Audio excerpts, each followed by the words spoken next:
नमस्कार, hello doctor में आप सभी का स्वागत है। हेलो डॉक्टर में हर बार की तरह आज हम जिस मुद्दे पर बात करने जा रहे हैं, आज जिस समस्या पर, जिस शब्द पर बात करने जा रहे हैं, उसको सुनकर के अक्सर हम सब लोग भयभीत हो जाते हैं। लेकिन जीवन की रक्षा के लिए और स्वस्थ जीवन के लिए कभी कभी इसका होना बहुत आवश्यक है। आज हम हेलो डॉक्टर में बात करेंगे सर्जरी के बारे में और क्या कुछ एडवांसमेंट्स आ चुके हैं शल्य चिकित्सा के क्षेत्र में, क्या कुछ नए आयाम स्थापित हो चुके हैं और किस तरह से शल्य चिकित्सा हमारे जीवन के लिए बहुत ज़रूरी हो जाती है कुछ परिस्थितियों में। क्या है शल्य चिकित्सा, किस तरह से इसे बचा जा सकता है, क्या कुछ इसके नए आयाम हैं और सर्जरी के बाद किस तरह से कोई भी व्यक्ति, कोई भी पेशेंट जल्दी रिकवर कर सकता है, इस पर जानकारी देने के लिए आज हमारे साथ हेलो डॉक्टर में मौजूद हैं डॉक्टर कौशल गुप्ता। आप हैं चिकित्सा विशेषज्ञ, साथ ही आप हैं क्षेत्रीय निदेशक स्वास्थ्य एवं परिवार कल्याण विभाग। डॉक्टर कौशल, बहुत बहुत स्वागत है आपका। नमस्कार शालू जी, दूरदर्शन के सभी दर्शकों को मेरा नमस्कार। और आप बताइए क्या पूछना चाहते हैं। जैसा कि हम इस शब्द की बात कर रहे हैं, सर्जरी वाकई ही बहुत ही डरा देने वाला वर्ड होता है, लेकिन उससे पहले अपने दर्शकों को बता देते हैं कि सर्जरी से जुड़ी यदि आपकी भी कोई जिज्ञासा हो, कोई सवाल हो, तो आप भी हमें फ़ोन कर सकते हैं। हमारे फ़ोन नंबर है 270409 और 270499। जयपुर से बाहर वाले दर्शक इस नंबर से पहले 0141 लगाना ना भूलें। तो डॉक्टर साहब आते हैं, सबसे पहले जैसे वर्ड सुनते हैं सर्जरी की ज़रूरत है या सर्जरी करानी पड़ सकती है तो हर कोई डर जाता है। बेसिकली सर्जरी को आसान शब्दों में कैसे समझा जाए? जी, सर्जरी भी एक तरह की चिकित्सा ही है और एक आम आदमी को डर तो ज़रूर लगता है कि है ना चीर फाड़ होगी, चाकू चलेगा मेरे ऊपर, मैं ठीक होऊंगा कि नहीं होऊंगा। परंतु अब हम 21वीं शताब्दी में हैं, इतना एडवांसमेंट हो चुका है, मौत के मुंह से हम लोगों को निकाल के लाते हैं। तो ये जो सर्जरी है ये आजकल बहुत ही एक आसान काम हो गया है। बेहोश करने के बाद आपको बिल्कुल पता नहीं चलता कि शरीर का कौन से भाग को काटा जा रहा है, उसमें बिल्कुल दर्द महसूस नहीं होता है और इतनी अच्छी दवाएं हैं, इतने अच्छे इक्विपमेंट हैं कि मरीज़ बहुत जल्दी ठीक होता है। अमूमन आजकल जो नए तरह से सर्जरी हो रही है लेप्रोस्कोपी, उसमें आज ऑपरेशन होता है और कल मरीज़ घर चला जाता है और 2-3 दिन बाद अपने काम पर लग जाता है। तो वो पहले का ज़माना था कि सर्जरी के बाद 1-1 महीने तक लोग पड़े रहते थे बिस्तर में। अब ऐसा बिल्कुल नहीं है और हमें बिल्कुल डरना नहीं चाहिए। और सर्जरी कोई ज़बरदस्ती नहीं की जाती है। जिस बीमारी में ज़रूरत है सर्जरी तो वो करवानी पड़ेगी आपको। और अब जो विज्ञान का फ़ायदा है वो तो तभी मिलेगा जब आप उसको इलाज को करा लेंगे। जी बिल्कुल, ये बहुत अच्छी बात की। जब आप इतना हम एडवांस हो चुके हैं, टेक्नोलॉजिकली एडवांस हो चुके हैं, तो हमें जानकारी होनी भी बहुत ज़रूरी है। ऐसी कौन सी सिचुएशंस, ऐसी कौन कौन सी बीमारियां हैं या अवस्थाएं हैं जहां पर सर्जरी बेहद ज़रूरी होती है डॉक्टर साहब? जी, सर्जरी मैं बताना चाहूँगा कि जैसे एनाटॉमिकल कोई हमारे शरीर की संरचना में कोई परिवर्तन आ गया है किसी कारण से, जैसे कहीं किसी भाग में कोई पथरी आ गई है या कोई रुकावट आ गई है या किसी भाग में जाकर कोई पस इकट्ठा हो गया है, कोई गांठ बन गई है, तो इस तरह की जो संरचनात्मक परिवर्तन है शरीर के किसी भाग में, उसको ठीक करने के लिए सर्जरी की आवश्यकता पड़ती है। जो उसके कार्यविधि में कोई परिवर्तन होता है कि शरीर में बुखार हो गया है या कोई आपका गैस बन गया है, कोई डाइजेशन नहीं हो रहा, वो तो दवाओं से ठीक हो सकता है। पर कोई अगर संरचना ही बदल गई है जिसमें उसको ठीक करना दवाओं से संभव नहीं होता, तो उसको शल्य चिकित्सा से हम सही करते हैं। जी बिल्कुल। डॉक्टर साहब, कभी कभार ऐसा देखने में आता है कि छोटी मोटी एक लंप दिखता है शरीर के किसी हिस्से में और डॉक्टर्स कभी कभार सर्जरी एडवाइस कर देते हैं कि सर्जरी से इसको निकाल सकते हैं, ठीक कर सकते हैं, लेकिन लोगों को लगता है कि सर्जरी शायद ज़रूरी नहीं है और दूसरी पद्धतियों पर चले जाते हैं, जो कि बहुत वैलिड भी है। कितना हानिकारक हो सकता है डॉक्टर के रिकमेंडेशन के बाद में उस चीज़ को सीरियसली ना लेना?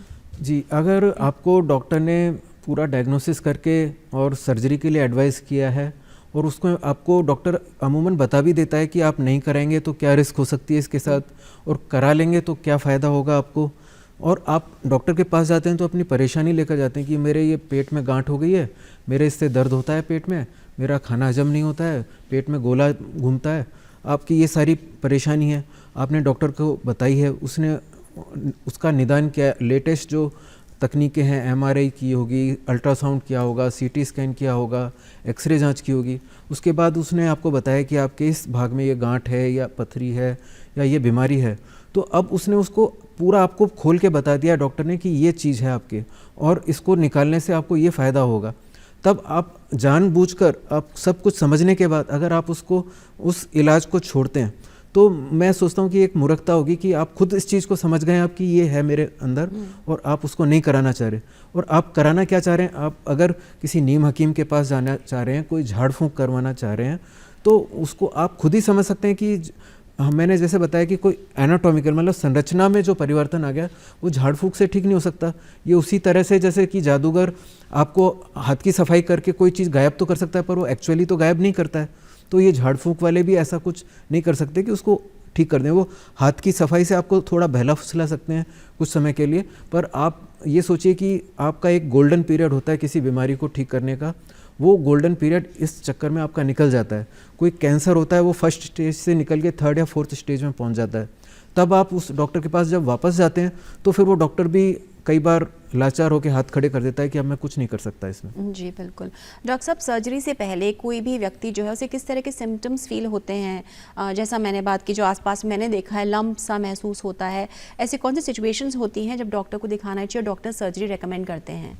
जी, आप कोई भी बीमारी हो आपके शरीर में, चाहे बुखार हो, चाहे आपको जुकाम लग गया हो, मैं यह कहूँगा कि आप सबसे पहले अपने प्राइमरी हेल्थ सेंटर पर या कम्युनिटी हेल्थ सेंटर पर जो भी डॉक्टर हैं, वो MBBS डॉक्टर है, वो सब समझता है कि इस बीमारी में ये दवाओं से ठीक होगी या सर्जरी से ठीक होगी। दवाओं से ठीक होगी तो वो आपको वहाँ दवाओं से इलाज करेगा, और उसको लगता है कि इसमें सर्जरी की आवश्यकता है तो वो आपको समझा के रेफ़र करेगा हायर सेंटर पे। हायर सेंटर पर आप जाएंगे, जैसे कि बड़े हॉस्पिटल हैं या मेडिकल कॉलेज हैं, डिस्ट्रिक्ट हॉस्पिटल हैं, तो आप जब वहाँ पर जाएंगे तो आपका डायग्नोसिस किया जाएगा, प्रॉपर जाँचें की जाएंगी और फिर आपको बताया जाएगा। तो जैसे आपने बताया कोई लंप हो सकता है, कोई किसी के पथरी हो सकती है, किसी के कहीं पस भर गया हो सकता है, तो इस तरह से अनेक तरह की बीमारियां होती हैं शरीर के अलग अलग भागों में, और वो अलग अलग लक्षणों से परिलक्षित होती है। तो वो वहाँ पर डॉक्टर उसका निदान करके और आपको बीमारी के बारे में बताते हैं कि अब इसका ये इलाज संभव है। जी बिल्कुल।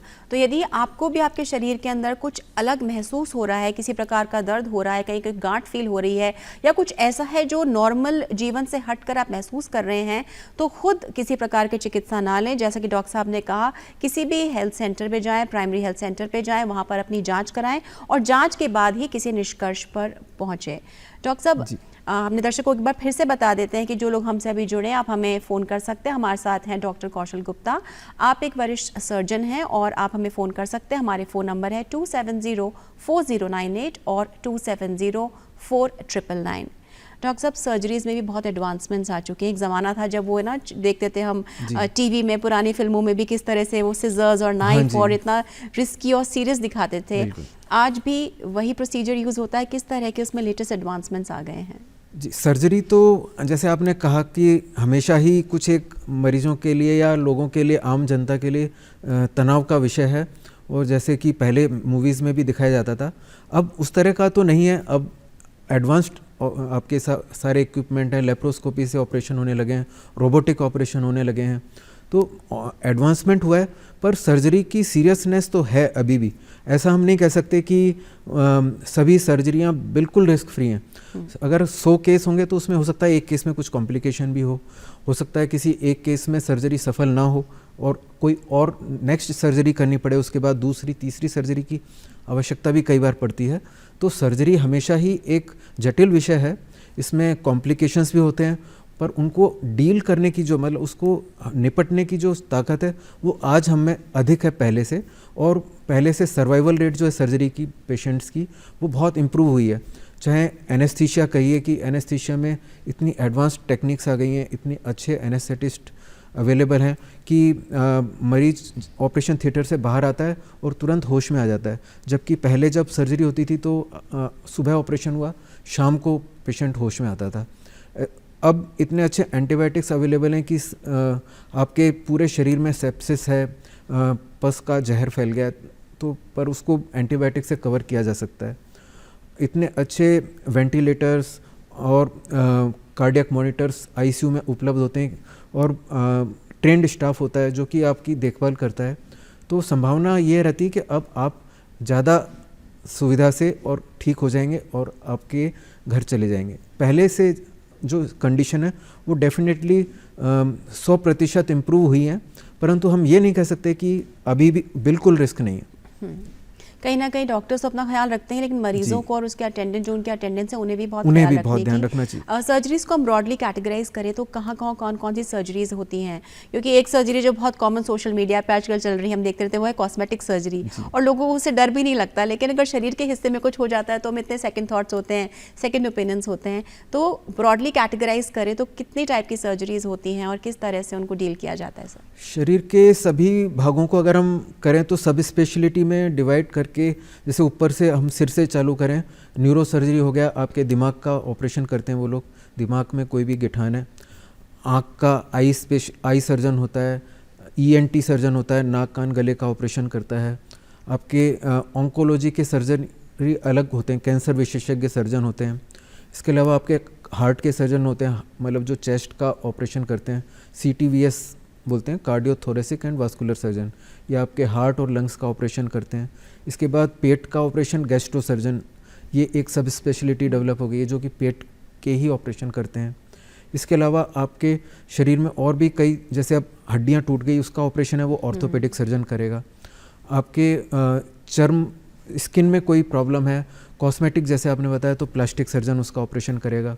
यूरिन के रास्ते में कोई प्रॉब्लम है तो यूरोलॉजिस्ट हैं, यूरो सर्जन है। डॉक्टर साहब, एक दर्शक जुड़े हमारे साथ, ये बात कर लेते हैं। हेलो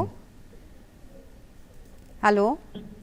हाँ हेलो मैडम, मैं भोपाल से डॉक्टर प्रदीप साहब। जी नमस्कार सर, बहुत स्वागत है आपका हेलो डॉक्टर में। बताएं सर, क्या जानना चाहते हैं आप? डॉक्टर साहब गुड इवनिंग। Good evening. अभी टाइम नहीं हुआ लेकिन फिर भी चलता है, आधा पौन घंटे 4-5 बजे के बाद।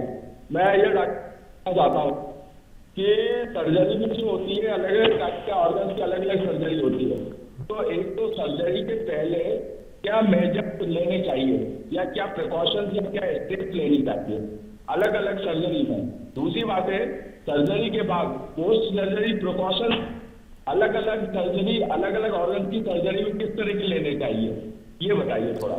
जी। और सबसे कॉम्प्लिकेटेड किस ऑर्गन की सर्जरी होती है जिसमें विशेष ध्यान, जो कि मतलब विशेष टाइप के कॉम्प्लिकेशंस क्रिएट कर सकती है। जी डॉक्टर प्रदीप जुड़े थे हमारे साथ। जी, मैं बताना चाहूँगा कि जैसे सर्जरी से पहले जो रेजिडेंट डॉक्टर होते हैं या जो आपको देख रहे होते हैं वहाँ पर, वो आपके ऑपरेशन से पहले की पूरी तैयारियां करते हैं। उनको इंस्ट्रक्शन मिले हुए होते हैं कि ये इस पेशेंट्स को किया जाना है। तो उसमें हो सकता है आपको वो खाने विशेष तरह का खाना दिया जाएगा सर्जरी से पहले, कुछ एंटीबायोटिक्स लगाए जाएंगे, कुछ आपका जो जिस पार्ट का ऑपरेशन होना है उसकी शेविंग की जाएगी, बालों को रिमूव किया जाएगा। उस पर कीटाणुओं को कम करने के लिए बीटाडीन का लोशन का भी कई बार वो लगाते हैं।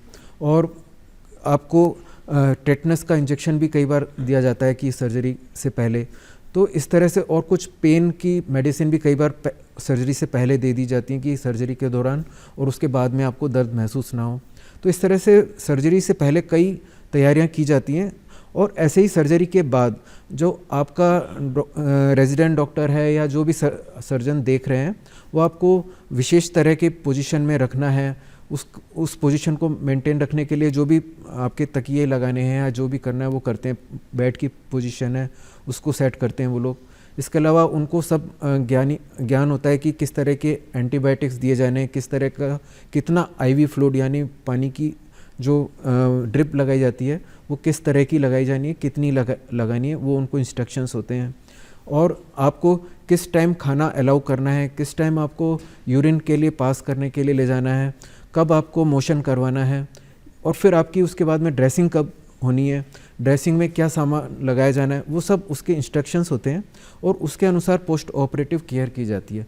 तो हमें जो आपके डील कर रहे हैं जो सर्जन हैं और जो रेजिडेंट डॉक्टर हैं, उनको फॉलो करके उनके सभी इंस्ट्रक्शंस को हमें मानना चाहिए और उसके अनुसार कार्य करेंगे तो कोई कॉम्प्लिकेशन नहीं होंगे। सर्जरी में जो कॉम्प्लिकेशंस होते हैं उनको अवॉइड करने के लिए प्री सर्जरी और पोस्ट सर्जरी जो केयर है उसकी बहुत इंपॉर्टेंस है। जो आपने ये पूछा बहुत ही अच्छा क्वेश्चन है। जी डॉक्टर प्रदीप, हमें उम्मीद है आपको आपके सवाल का जवाब मिल गया होगा।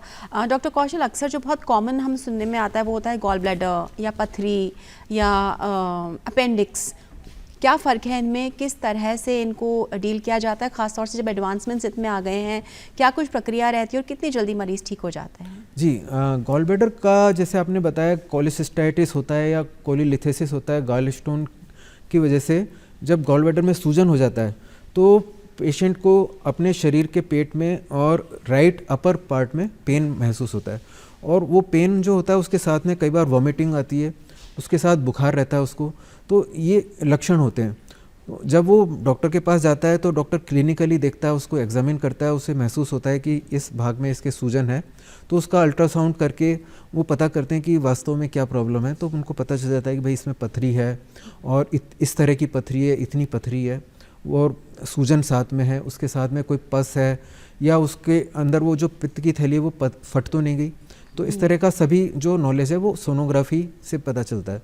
उसके बाद में हो सकता है डॉक्टर और उसमें डिटेल इन्वेस्टिगेशन करना चाहें तो ब्लड की जांच करते हैं कि ब्लड में कोई इन्फेक्शन तो नहीं आया है, और उसके साथ में हो सकता है उनको सीटी स्कैन या एमआरआई इस तरह की जांच, कुछ उनको अगर कॉम्प्लिकेशन महसूस होता है तो वो भी करते हैं।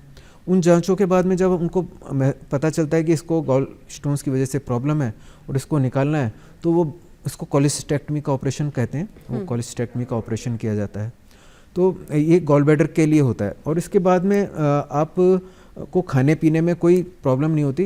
गॉल ब्लैडर जो है इसका एक काम है कि पित्त को संचय करता है, और जब खाना पचाते हैं तब वो पित्त भोजन नली के साथ में और आंतों में आता है और भोजन को डाइजेस्ट करने में मदद करता है।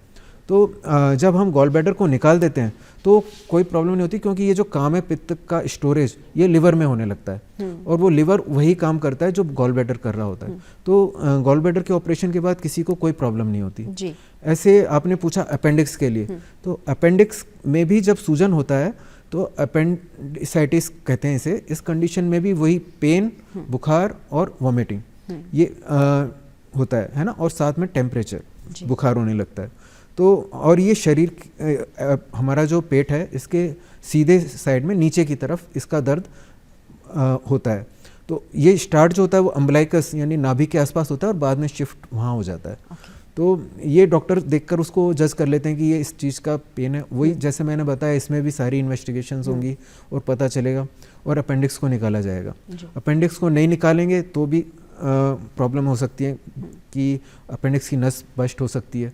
अगर अपेंडिक्स की नस बस्ट हो गई तो आपके पेट में पस कलेक्ट हो जाएगा, पेरिटोनियल कैविटी जिसे कहते हैं, वो सेप्टिसीमिया में जा सकता है। जो दूर दराज के एरिया हैं वहाँ पर तो ये कॉमन चीज़ है कि पेन हुआ, सीधे किसी भोपा के पास गए, उसने पेट मसल दिया, मसलने के बाद वो तुरंत अपेंडिक्स की नस बस्ट हो गई, पूरे पेट में जहर फैल गया। अब वहाँ से दूर दूर तक कोई डॉक्टर नहीं है देखने वाला, और कई बार होता है कि ऐसे गाँवों ढाड़ियों में लोगों की डेथ हो जाती है अपेंडिक्स की वजह से, जबकि इतना बड़ा और इतने मेजर कारण नहीं होना चाहिए। जी बिल्कुल। अगर उसको वो टाइम से अगर वो लें तो इस टाइम से इलाज कराएं तो कोई प्रॉब्लम नहीं हो सकती इसमें, है ना। ऐसे ही गॉल ब्लैडर का जैसे मैंने बताया, कई बार लोग लापरवाही कर जाते हैं और वो ऑपरेशन नहीं कराते, गॉल ब्लैडर बस्ट हो जाता है। या कई बार पित्त की नली में जो पथरी होती है पित्त की थैली से खिसक के पित्त की नली में आ जाती है, उस टाइम आपका जॉन्डिस हो जाता है, पूरा शरीर पीला पड़ जाता है, और वो सोचते हैं लोग कि ना इसको पी लिया, झड़वा लेते हैं। अच्छा, वो फिर वहीं पहुंच जाते हैं और वो उसको झाड़ा लगाता रहता है, वो ठीक तो होने वाला नहीं है। अगर पथरी खुदा न खास्ता कभी पास हो गई अपने आप आगे आंतों में तो हो सकता है ठीक भी हो जाए, परंतु उसमें रिस्क इतना है कि आपके लिवर में इन्फेक्शन, पथरी के साइज पे भी डिपेंड करता है कि वो सिर्फ दवाओं से या फ्लूइड से जैसा लोग कहते हैं उससे क्लियर हो जाएगी या सर्जरी की जरूरत पड़ेगी। जो पथरी है वो फ्लूइड से पास नहीं होती है, परंतु कभी-कभी मतलब गॉल ब्लैडर की जो पथरी की बात करें जी, वो परंतु कभी-कभी पित्त के प्रेशर से वो आगे निकल जाती है, परंतु उसकी संभावना बहुत कम है। और उसके साथ में जो गॉल ब्लैडर और लिवर है उसमें इन्फेक्शन हो सकता है, कोलेंजाइटिस बोल सकते हैं, वो एक जानलेवा कंडीशन है। बिल्कुल। और जब क्योंकि हम स्टोन की ही बात करें तो किडनी स्टोन भी एक बहुत कॉमन हम देखते हैं आसपास में, तो किडनी स्टोन का जो प्रोसीजर है वो भी सेम होता है, या वो कौन से स्टोन्स हैं जो सिर्फ मेडिकेशन या फ्लूइड कहते हैं बहुत फ्लूइड लीजिए उससे पास आउट हो जाते हैं? किडनी के स्टोन जो हैं उसमें कुछ स्टोन्स जो हैं वो कैल्शियम के होते हैं और कुछ स्टोन्स ज़ैंथिन यूरिक एसिड के होते हैं। तो जो कैल्शियम के स्टोन्स हैं वो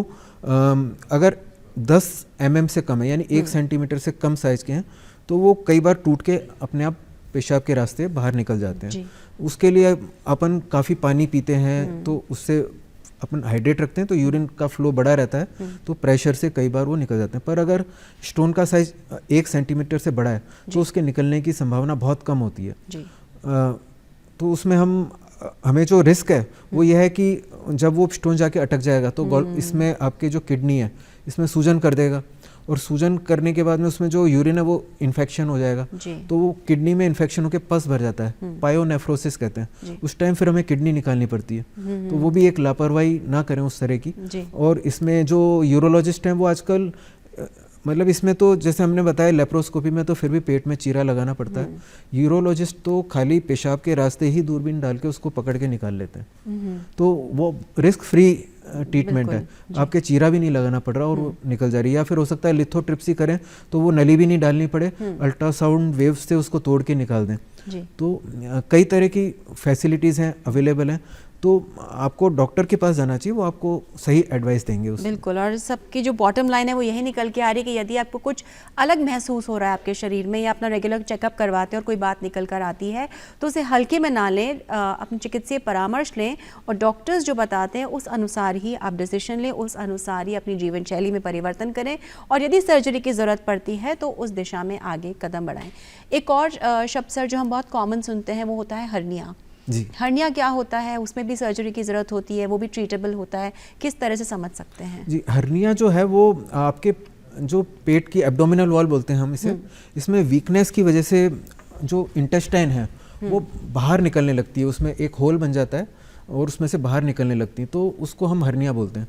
ये पूरे पेट में कहीं भी हो सकता है, जैसे कि इंग्वाइनल हर्निया आपके नीचे की तरफ कमर में होता है, उसके बाद में अम्बलाइकल हर्निया आपके जो नाभि है उसके पास में होता है, उसके बाद में आपके एपिगैस्ट्रियम यानी कि उससे और ऊपर एक हर्निया होता है, और एक हर्निया आपके डायफ्राम जो है पेट और छाती के बीच का जो एरिया है उसमें वीकनेस की वजह से चेस्ट के अंदर जाता है, तो उसको डायफ्रैग्मेटिक हर्निया बोलते हैं। इस तरह से कई तरह के हर्निया हो सकते हैं। अब जो हर्निया में जो हमें नुकसान है वो यह है कि जब इसमें इंटेस्टाइन का कोई पार्ट चला जाता है तो वो अटक सकता है उसके अंदर, और अटकने के बाद उसका जो ब्लड सप्लाई है वो रुक जाता है, और ब्लड सप्लाई रुकने से वो नेक्रोसिस यानी गैंग्रीन हो सकता है।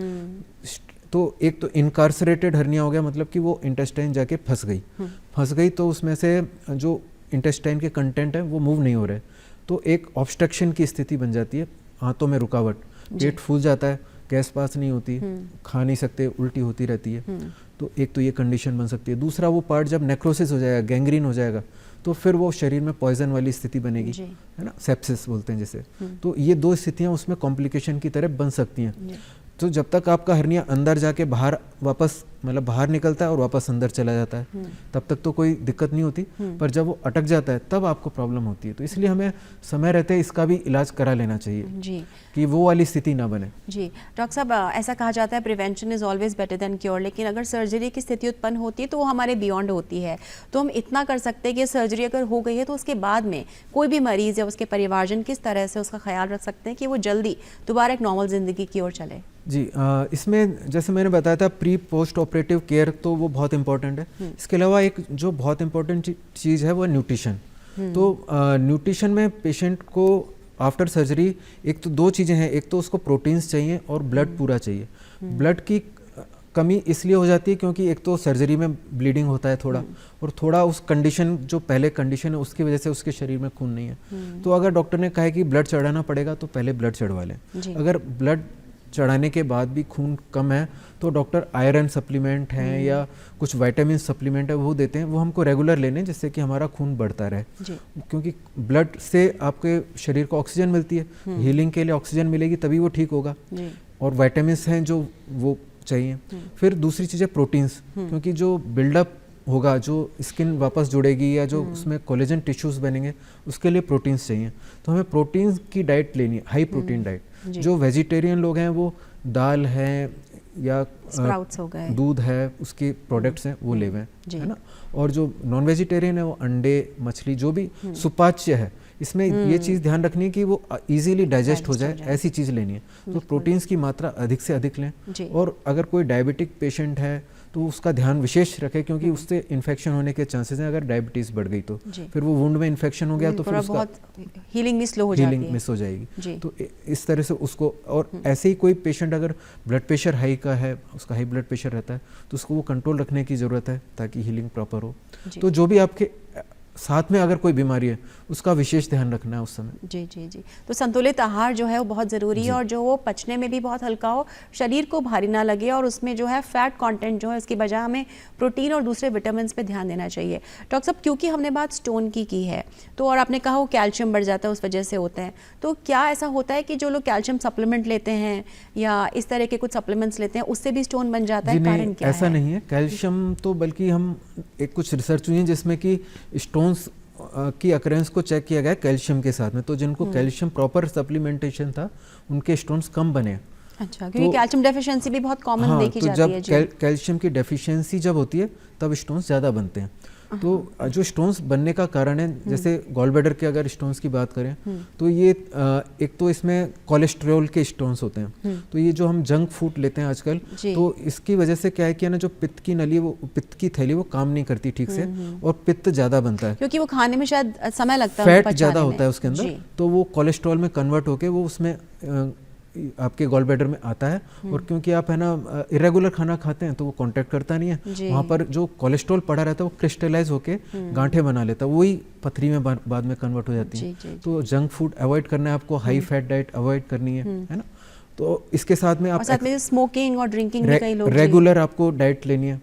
आपको ज़्यादा लंबे फास्टिंग करते हैं उससे भी आपका पित्त ज़्यादा स्टोर रहेगा, तो वो उसमें स्टोन बन सकता है। बिल्कुल। तो ये आपको ध्यान रखना। इसके अलावा जो दूसरा इसमें स्टोन होता है वो आपका बिलिरुबिन स्टोन होता है, जो कि आपके हो सकता है लिवर में कोई प्रॉब्लम, जैसे कि एल्कोहलिक लिवर डिजीज होती है, उससे आपका लिवर प्रॉपरली काम नहीं करता है, या आपके हो सकता है कोई हीमोलिटिक एनीमिया हो, कोई खून की कमी वाला खून की जो ब्लड सेल्स हैं वो जल्दी ब्रेक होती हैं तो हीमोलिटिक एनीमिया कहते हैं, तो उससे आपके बिलिरुबिन की कंसंट्रेशन ज़्यादा होती है, तब वो स्टोन बनता है। तो ये जो गॉल ब्लैडर की पथरी है उसका कैल्शियम से कोई लेना देना नहीं है, उसमें कैल्शियम बाद में आके डिपॉजिट हो जाता है ना। ये दो तरह के स्टोन हो गए। अब हम अगर गुर्दे के स्टोन की बात करें तो उसमें जैसे मैंने बताया था कैल्शियम का स्टोन तो होता है, पर उसमें और भी चीज़ें, कैल्शियम ऑक्जेलेट, कैल्शियम जेंथेट, तो इस तरह की जो चीज़ें, वो जो दूसरी चीज़ें हैं वो तब इकट्ठी होती हैं जब वहाँ पर इन्फेक्शन होता है।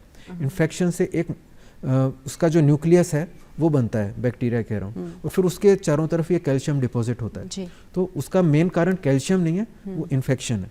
जी बिल्कुल। और इस तरह की भी बातें कही जाती है कि पालक मत खाइए, टमाटर मत खाइए, बीज वाली सब्जियां मत खाइए।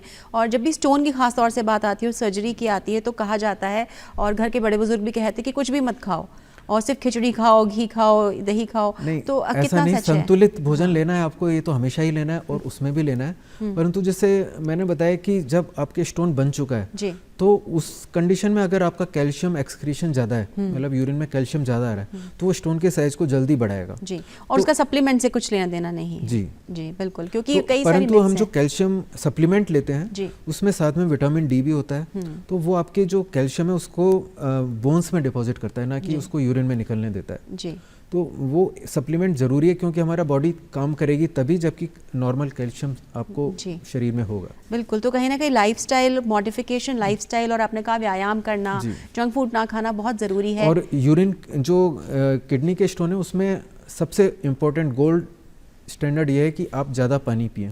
आपका यूरिन अगर डाइल्यूट होगा तो उसमें कोई क्रिस्टलाइजेशन नहीं होगा और कोई स्टोन नहीं बनेगा। बिल्कुल, ये बहुत अच्छी बात कही। डॉक्टर साहब, चलते चलते हमारे दर्शकों को क्या टिप्स देना चाहेंगे आप? जी, सादा जीवन, उच्च विचार और नियमित आहार, संयमित आहार, वो आपको स्वस्थ रखेगा। बिल्कुल, ये बहुत अच्छी बात कही। तो जो भी दर्शक हमसे जुड़े हैं, चाहे आपके शरीर में सर्जरी हुई हो या आप सर्जरी से उठे हों या ऐसी कोई परिस्थिति है जिसमें सर्जरी होनी आवश्यक है, तो चिकित्सीय परामर्श ज़रूर लें। साथ ही एक संतुलित आहार बहुत आवश्यक है।